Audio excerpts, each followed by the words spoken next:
વિદ્યાર્થી મિત્રો, ધોરણ 12 વિષય મનોવિજ્ઞાન પ્રકરણ 6 પાઠનું નામ છે મનોવિકૃતિ. બરાબર. હવે આપણે આ પાઠ તરફ આગળ વધીએ તો વ્યક્તિ બે પ્રકારના વર્તન કરે છે, સામાન્ય અને અસામાન્ય, એટલે કે સાધારણ નોર્મલ બિહેવિયર અને અસાધારણ એટલે કે એબનોર્મલ બિહેવિયર.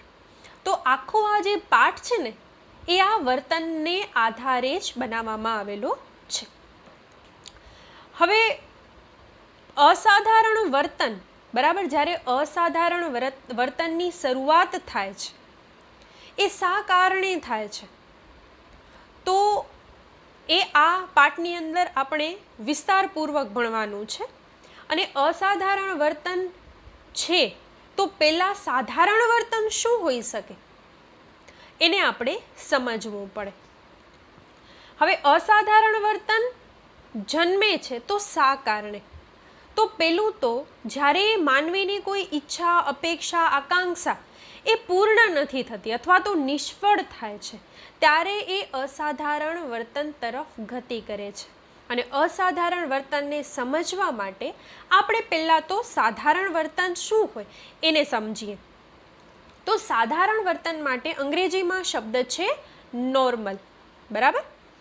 નોર્મલ એ લેટિન શબ્દ નોર્મા પરથી આવેલો છે અને એનો મતલબ થાય છે સુથારની માપપટ્ટી.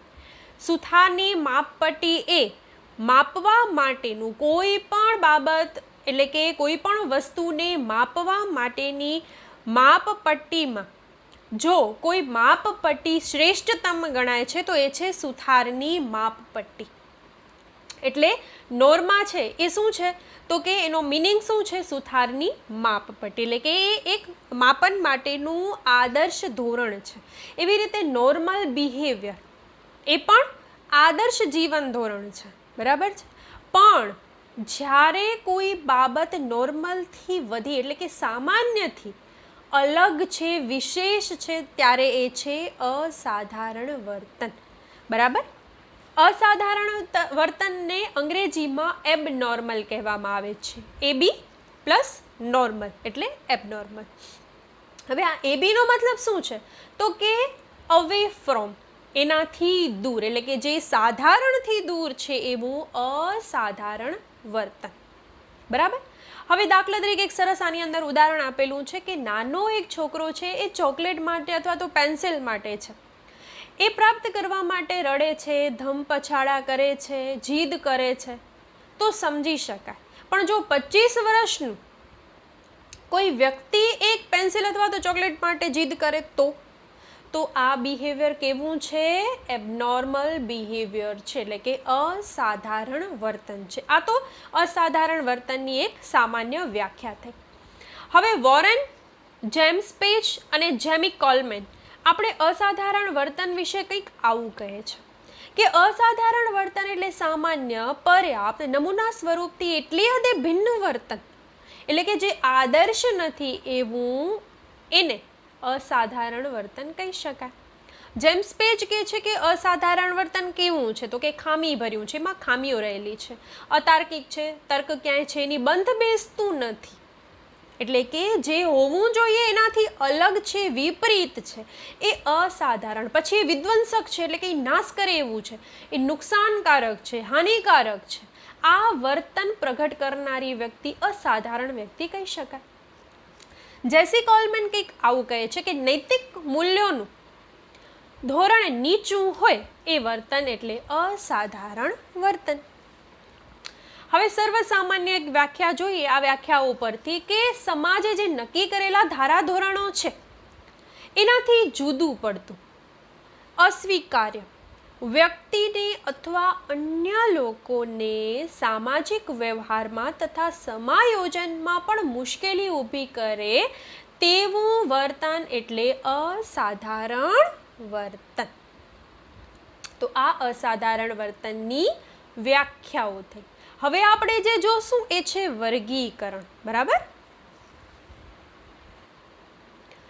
તંદુરસ્ત સમાજની રચના તંદુરસ્ત વ્યક્તિઓ દ્વારા થઈ શકે. બરાબર છે. પણ જ્યારે આ તંદુરસ્તી જોખમાય છે એટલે કે અસાધારણતા તરફ ગતિ કરે છે, ત્યારે વ્યક્તિને સાધારણતા તરફ લાવવા પણ ખૂબ જરૂરી બન્યા છે. હવે આંતરરાષ્ટ્રીય ક્ષેત્રે માનસિક રોગોના વર્ગીકરણ સાથે બે સંસ્થા જોડાયેલી છે. એકને તમે જાણો છો, WHO, વર્લ્ડ હેલ્થ ઓર્ગેનાઇઝેશન, બરાબર છે, એટલે કે વિશ્વ આરોગ્ય સંસ્થા, અને બીજી છે APA, અમેરિકન સાયકાટ્રિક એસોસિએશન. હવે WHO દ્વારા જે વર્ગીકરણ બહાર પાડવામાં આવે છે એને ICD તરીકે ઓળખવામાં આવે છે, એટલે કે ઇન્ટરનેશનલ ક્લાસિફિકેશન ડિઝીઝ, બરાબર. હવે જો ડિઝીઝ એટલે કે રોગોની ખબર હોય તો રોગોનું નિદાન અને એનો ઉપચાર કરી શકાય. તો વર્ગીકરણની જરૂરિયાત એટલે ઊભી થઈ કે જો રોગોનું વર્ગીકરણ કરવામાં આવ્યું હશે. હવે તમે લેવા ગયા છો તાવની દવા અને તમને કોઈ શરદી અને ઉધરસની દવા પકડાવી દે તો એનાથી તાવ તો મળતો નથી અને એની અંદર વધારે નુકસાન પણ થાય છે. ત્યારે સૌથી પહેલાં તો રોગોને જાણવા, એને વર્ગીકૃત કરવા ખૂબ જરૂરી બન્યા. ICD અને DCM, બરાબર છે, આ બંને વર્ગીકરણો આંતરરાષ્ટ્રીય કક્ષાના રોગોના લક્ષણોને વર્ગીકૃત કરવામાં અને તેને આધારે રોગોનું નિદાન કરવામાં ઉપયોગી બન્યા.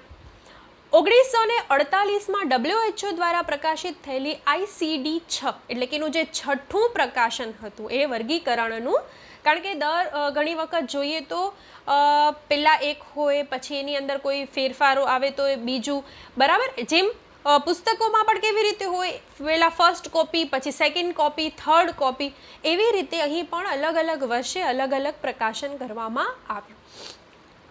1952ની અંદર સૌ પ્રથમ APA દ્વારા, APA એટલે અમેરિકન સાયકાટ્રિક એસોસિએશન દ્વારા DCMની પ્રથમ આવૃત્તિ એટલે કે DCM-1 પ્રકાશિત થયું. પછી અલગ અલગ વર્ષે અલગ અલગ પ્રકારનું વર્ગીકરણ જોવા મળ્યું છે. તો એનું કોષ્ટક છે એ હું તમને એક વખત બતાવી દઉં, જે તમને ચોપડીમાં પણ આવેલું છે કે DCMના વર્ગીકરણના સંસ્કરણો, તો કે કયા વર્ષે કયા વર્ગીકરણો થયા એની માહિતી છે. અને અત્યારે હાલે જે ચાલે છે એ છે DCM-5 એટલે કે જે 2013ની અંદર થયું. બીજું કોષ્ટક છે એ છે DCM-5નું વર્ગીકરણ, એટલે કે એની અંદર કયા કયા રોગોનો સમાવેશ થાય છે એની માહિતી તમને આ કોષ્ટકમાં આપેલી છે. કદાચ આ કોષ્ટક અત્યારે તમને સ્લાઇડની અંદર થોડું ઝાંખું દેખાઈ રહ્યું હશે, પણ આપણે ચોપડીમાં પણ આને આ જ કોષ્ટક આપેલું છે.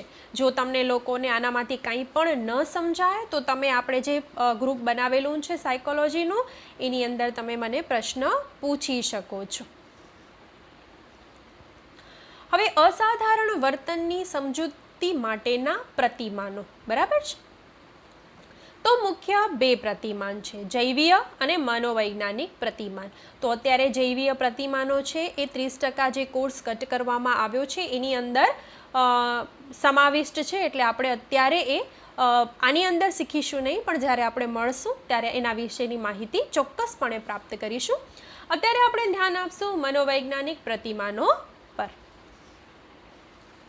હવે મનોવૈજ્ઞાનિક પ્રતિમાનોની જો વાત કરીએ તો 5 છે: મનોવિશ્લેષણાત્મક, વાર્તનિક, બોધાત્મક, માનવતાવાદી અને આંતરવૈયક્તિક પ્રતિમાનો. તો અહીં આપણે મનોવિશ્લેષણાત્મક, વાર્તનિક અને બોધાત્મક પ્રતિમાનો વિશેની માહિતી પ્રાપ્ત કરવાની છે. પહેલું છે મનોવિશ્લેષણાત્મક પ્રતિમાન. તો એની અંદર પહેલું છે ચેતન અને અચેતન મન. હવે તમને અહીંયા એક આકૃતિ આપેલી છે, બરાબર છે. એની અંદર જે પર્વત જેવું બનાવેલું છે એ એક પ્રકારની હિમશિલાનો ઉલ્લેખ કરે છે અને જે તરંગો છે એ દરિયાનો ઉલ્લેખ કરે છે. તો કે આ જે દરિયા જેવું છે એ અચેતન મન છે અને જે દરિયાની અંદર રહેલી જે બાબત છે હિમશિલાની એ અચેતન મન છે. પણ જ્યારે દરિયાની બહાર જે બાબત છે જે દેખાય છે આપણે, એટલે કે હિમશિલા જ્યારે દરિયાની અંદર હોય, બરાબર છે. હિમશિલા એટલે શું? તો કે દરિયામાં આવતો અથવા તો તરતો એક બરફનો ટુકડો. તો એ ટુકડો છે એ જ્યારે દરિયાની અંદર છે એ ભાગ આપણે જોઈ શકતા નથી, દરિયાની બારે છે એ આપણને દેખાય છે. તો જે દેખાય છે એ છે ચેતન મન, અને જે ટુકડો અંદર રહેલો છે જેને આપણે જોઈ શકતા નથી પણ એ છે તો ખરો અસ્તિત્વમાં, એ છે અચેતન મન. અને જે વચ્ચે રહેલી બાબત છે એ છે અર્ધચેતન મન. બરાબર, એટલે ત્રણેયની માહિતી તમને મળી ગઈ. હવે ઘણી બાબતો એવી હોય છે કે જે વ્યક્તિ જાગ્રત અવસ્થામાં કરે છે એ ચેતન મન દ્વારા કરે છે, પણ અજાગ્રત અવસ્થામાં પણ બાબતો તો થાય જ છે. તો આ છે અચેતન મન. દાખલા તરીકે તમે સૂતા હો ત્યારે પણ તમારું મગજ તો કાર્યરત હોય જ છે. તો એ જે પ્રક્રિયાઓ છે એ અચેતન મન દ્વારા થાય છે. બીજું છે નિમ્ન અહમ, અહમ, ઉપરી અહમ. નિમ્ન અહમ એ મૂળ વૃત્તિ ઉપર આધારિત છે, જે સુખનો સિદ્ધાંત અનુસરે છે. એમાં મુખ્ય બે પરસ્પર વિરોધી મૂળ વૃત્તિઓ રહેલી છે, એક જીવનની અને બીજી છે મૃત્યુની. જીવનની મૂળ વૃત્તિ જીવન જીવવાની સાથે સંકળાયેલી છે અને મોટે ભાગે જાતીયતા સાથે સંકળાયેલ હોય છે, જેને લિબિડો અથવા તો ઇરોસ તરીકે પણ ઓળખવામાં આવે છે. જ્યારે મૃત્યુની મૂળ વૃત્તિ એ ખંડનાત્મક વૃત્તિ છે, જેમાં આક્રમકતાની મૂળ વૃત્તિ કેન્દ્ર સ્થાને રહેલી હોય છે. આક્રમકતાની બે દિશા છે, બાહ્ય એટલે કે પરપીડન બીજાઓ દ્વારા, અને આંતરિક એટલે કે સ્વપીડન. ઘણી વખત વ્યક્તિ પોતાને સતત કોસ્યા કરતો હોય કે નેગેટિવિટી ફીલ કરતો, મારાથી તો આ નથી થતું, હું આમાં તો નિષ્ફળ જ જાઉં છું, મારા માટે આ પોસિબલ જ નથી, ત્યારે ઘણી વખત એનું છેલ્લું સ્વરૂપ અને આત્યંતિક સ્વરૂપ એ આત્મહત્યા તરફ પણ દોરી જઈ શકે છે. અહમ એ વાસ્તવિકતા સાથે સંકળાયેલ એક ઉપતંત્ર છે. સામાન્ય રીતે ઉંમરની સાથે બાળકમાં નિમ્ન અહમ બાદ અહમનો વિકાસ થાય છે, અને અહમ એક નિયંત્રકની ભૂમિકા ભજવે છે. જીવન અને પરિસ્થિતિની વાસ્તવિકતાને ધ્યાનમાં રાખી નિમ્ન અહમની માંગણીઓને પહોંચી વળવી કે નિયંત્રણમાં રાખવાનો પ્રયાસ કરે છે. ઉપરી અહમ એ આદર્શવાદ અને નૈતિકતા સાથે સંકળાયેલ બાબત છે.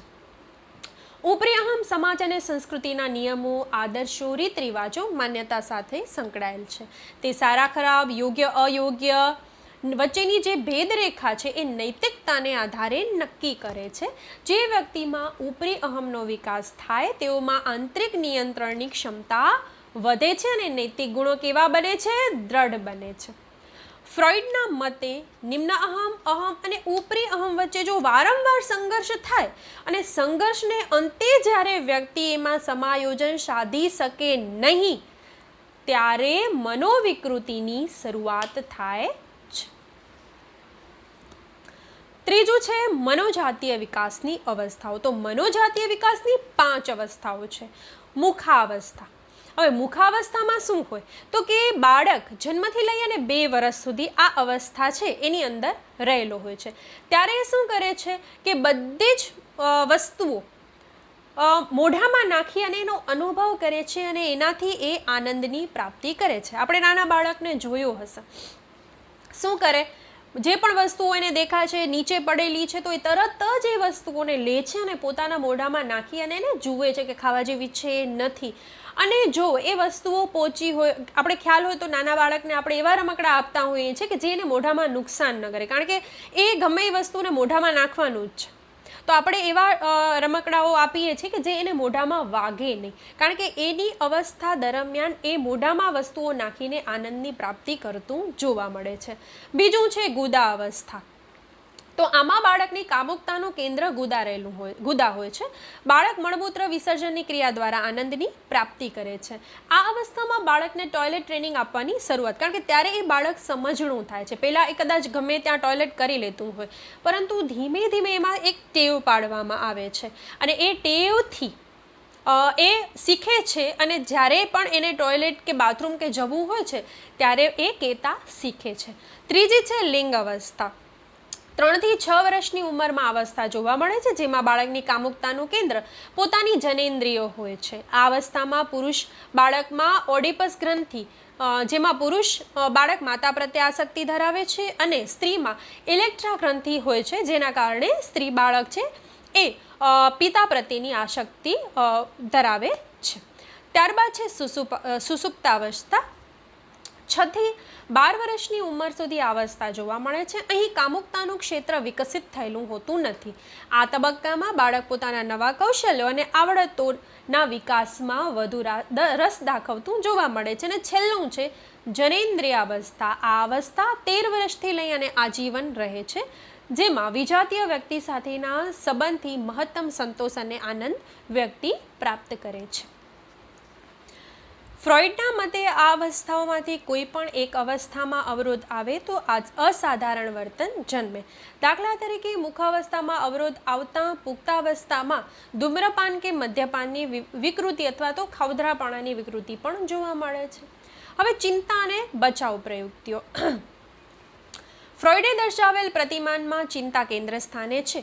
ફ્રોઇડે મુખ્યત્વે 3 પ્રકારની ચિંતા દર્શાવી છે. એમાં પહેલી વાસ્તવિક અથવા તો વસ્તુલક્ષી, એટલે કે જે બાહ્ય વાતાવરણના પડકારો સાથે સંકળાયેલી છે. બીજું છે મનોવિક્ષિપ્ત ચિંતા. આ ચિંતા માટે માનસિક સંઘર્ષ અને અસલામતી છે એ જવાબદાર હોય છે. અને ત્રીજું છે નૈતિક ચિંતા. ઉપરી અહમને જ્યારે ઠેસ પહોંચે તેવું કોઈ પણ કાર્ય કરતી વખતે ઉદ્ભવતી ચિંતા નૈતિક ચિંતા તરીકે ઓળખાય છે. ફ્રોઇડે દર્શાવેલ મનોવિશ્લેષણાત્મક પ્રતિમાનમાં ચેતન, અચેતન, દમન, મૂળ વૃત્તિઓ, નિમ્ન અહમ, અહમ, ઉપરી અહમ, વ્યક્તિત્વ વિકાસની મનોજાતીય અવસ્થાઓ ચિંતા અને બચાવ પ્રયુક્તિઓનો સમાવેશ થાય છે. હવે ઘણી વ્યક્તિઓ છે એ પોતાની ચિંતાને દૂર કરવા માટે શું કરતી હોય છે, અથવા તો બાબતોમાંથી બચવા માટે પ્રક્ષેપણ એટલે શું? બીજા ઉપર આરોપિત કરવું. દાખલા તરીકે ક્લાસમાં કોઈએ પેન્સિલ ચોરાવી લીધી છે, પરંતુ હવે એવું થયું છે કે ભાઈ જે વ્યક્તિની પેન્સિલ ચોરાણી છે એણે ફરિયાદ કરી છે પોતાના ટીચરને, અને ટીચરે એમ કીધું છે કે હવે તો બધાના બેગ્સની તલાશી લેવી પડશે, આપણે જોવું પડશે. ત્યારે શું થાય છે કે પોતાની ચોરી ન પકડાય એટલે એ બીજાના બેગની અંદર એ પેન્સિલ નાખી દે છે. તો આ પ્રક્ષેપણ થયું, એટલે કે પોતાનો ગુનો નથી એવું નહીં, પરંતુ એ બીજાનો ગુનો છે, એટલે કે બીજાએ આ કર્યું છે. ઘણી વખત એવું થાય ને કે નોટબુક નથી આપી તો એણે પણ નહોતી આપી આ દિવસે, તો તમે એને તો કાંઈ ન કીધું, મને શા માટે કહો છો? તો આ પ્રક્ષેપણ, કોઈ પોતાનો દોષ છે બીજા ઉપર થોપી નાખવું. પછી છે યૌક્તિકીકરણ. યૌક્તિકીકરણ એટલે યુક્તિઓ અજમાવી, બાબતોમાંથી બચવા માટે યુક્તિઓનો પ્રયોગ કરવો. પછી પીછેહટ, એ બાબતોમાંથી નાસી છૂટવું. તો આ બધી બચાવ પ્રયુક્તિઓ છે. વાર્તનિક પ્રતિમાન. બીજું આપણી પાસે છે વાર્તનિક પ્રતિમાન. વાર્તનિક પ્રતિમાનમાં જે વર્તનવાદ છે એના મુખ્ય પ્રણેતા છે જે.બી. વોટ્સન, અને આ પ્રતિમાન પણ એમનાથી જ પ્રેરાઈને કરવામાં આવ્યું છે. હવે વ્યક્તિ વાતાવરણમાંથી, એ શું કહે છે કે વ્યક્તિ વાતાવરણમાંથી જ જે વર્તન ભાતો શીખે છે, જો એ વાતાવરણ સાથે બરાબર સમાયોજન નથી સાધી શકતો તો ત્યારે એ અસાધારણ વર્તનની ઉત્પત્તિ એની અંદર થાય છે. એટલે કે એ જ્યારે કુસમાયોજિત વર્તન કરે છે કે ના કારણે, તો કે એ વાતાવરણ સાથેનું સમાયોજન નથી સાધી શકતો ત્યારે. એમના પ્રતિમાનમાં મુખ્ય 2 બાબતો છે, શાસ્ત્રીય અભિસંધાન અને ક્રિયાત્મક અભિસંધાન. તો બંને અભિસંધાનો વિશે આપણે પાઠ 2 ની અંદર વિસ્તૃતપૂર્વક સમજીને આવીએ છીએ. તો અહીંયા એની નાનકડી એક માહિતી જોઈ લઈએ. શાસ્ત્રીય અભિસંધાનનો સિદ્ધાંત રશિયન શરીરશાસ્ત્રી ઇવાન પેટ્રોવિચ પાવલોએ આપણે આપ્યો છે, જે આપણે સૌ જાણીએ છીએ. શાસ્ત્રીય અભિસંધાનમાં શું થતું હતું તો કે ઉદ્દીપક અને પ્રતિક્રિયા વચ્ચે સાહચર્ય ઉપર ભાર મૂકવામાં આવ્યો હતો. બરાબર છે કે પાવલોના પ્રયોગમાં વિસ્તારપૂર્વક આપણે એ વસ્તુને સમજ્યા છીએ. આપણે જાણીએ છીએ કે કુદરતી ઉદ્દીપક સાથે જો વારંવાર તટસ્થ ઉદ્દીપક જોડવામાં આવે છે તો ઘણી વખત એ તટસ્થ ઉદ્દીપક એની જગ્યા લઈ લે છે. પરંતુ જો એ તટસ્થ ઉદ્દીપકને આપણે ભૂલવું છે તો આપણે શું કરીએ છીએ કે વારંવાર એ પ્રક્રિયા કરીએ છીએ, પણ ત્યારે એક ઉદ્દીપક ત્યાંથી પરત લઈ લઈએ છીએ. તો કઈ ક્રિયા થાય છે? વિલોપનની ક્રિયા થાય છે. એટલે કે પેલું જે વર્તન હતું એ ભૂલાઈ જાય છે. તો અસાધારણ વર્તન અથવા મનોવિકૃતિ તરફ જો વ્યક્તિ ગયું હોય એને આ વિલોપનની પ્રક્રિયા દ્વારા પરત નોર્મલ બિહેવિયર અથવા તો સાધારણ વર્તન કરવા માટે પ્રેરી શકાય છે.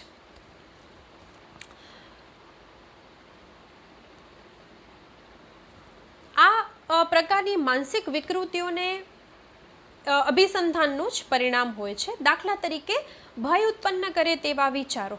હવે ઘણી વખત આપણે કોઈ મૂવી જોઈ હોય અથવા તો કોઈ બાબત, અથવા તો આપણે ક્યારેક નાના હોઈએ અને ઓરડામાં પૂરાઈ ગયા હોય, આ બાબત આપણા મગજની અંદર ઘર કરી જાય છે અને એને લગતી કેટલીક બાબતો છે એનાથી પણ આપણે ડરી જતા હોઈએ છીએ. જેમ કે લાઇટનું ઓચિંતું જવું, તો ત્યારે આપણે એ બાબતને આની સાથે જોડીને એનાથી પણ ડરવા લાગીએ છીએ. તો એ પણ ઘણી વખત બાબત વિકૃતિ જન્માવી શકે છે. ક્રિયાત્મક અભિસંધાનની પ્રક્રિયા સાથે BF સ્કિનરનું નામ સંકળાયેલું છે. તેઓએ બાળકના વર્તન ભાતના ઘડતરમાં મહત્વની ભૂમિકા ભજવી છે. આ અભિસંધાનમાં પ્રબલન અને પ્રબલનના ઉપક્રમો કેન્દ્ર સ્થાને છે. સામાન્ય રીતે વ્યક્તિ વિધાયક પ્રબલન મેળવવાનો અને શિક્ષાથી દૂર રહેવાનો પ્રયત્ન કરે. પ્રબલન વ્યક્તિની વર્તન ભાતોને ઘડે છે. હવે ઘણી વખત જો બાહ્ય પ્રબલન તમને નથી મળતું, એટલે કે બારેથી તમને કોઈ એવો દ્રઢ ધક્કો નથી મળતો, તો તમે આંતરિક પ્રબલન આપીને પણ કરી શકો છો કે હું કરી શકીશ, હું આ બાબત સાથે લડી શકીશ, બરાબર છે, મારે એ બાબતને છોડવી નથી, આ પ્રશ્ન તો મને કોઈ પણ રીતે યાદ કરવો છે. તો આવી રીતે તમે આંતરિક વિધાયક પ્રબલન આપશો તો પણ તમે પરત સાધારણ વર્તન કરી શકો છો. હવે વાત કરીએ બોધાત્મક પ્રતિમાનની. વર્તનવાદી મનોવૈજ્ઞાનિકોનું જેવું નિરીક્ષણ થઈ શકે, જેનું માપન થઈ શકે, અન્ય વ્યક્તિઓ દ્વારા જેની ચકાસણી થઈ શકે, તેવા જ વર્તન સ્વરૂપનો સ્વીકાર આની અંદર કરવામાં આવ્યો છે.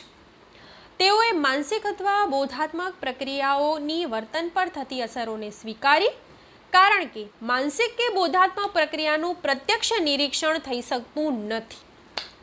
આની વિરુદ્ધમાં બોધાત્મક પ્રતિમાનને માનવીના વર્તન પર ધ્યાન, સ્મૃતિ જેવી પ્રક્રિયાઓના માહિતી પ્રક્રિયાકરણ તંત્રને તેમજ ઉચ્ચ મનોવ્યાપાર જેવા વિચારણા, કલ્પના, આયોજન, નિર્ણય પ્રક્રિયાઓ પર અસરને સ્વીકારી. વ્યક્તિના વર્તન પર પરિસ્થિતિના પરિબળો કરતાં પરિસ્થિતિનું અર્થઘટન વધુ અસર કરે છે. વ્યક્તિ જે મુજબનું અર્થઘટન કરે તેવું જ એ વર્તન કરે છે. વર્તનની સાધારણતા અને અસાધારણતાનો આધાર વ્યક્તિએ કરેલા અર્થઘટન પર હોય છે. બોધાત્મક પ્રતિમાનમાં માહિતી પ્રક્રિયાકરણને વધુ પ્રાધાન્ય આપવામાં આવ્યું છે.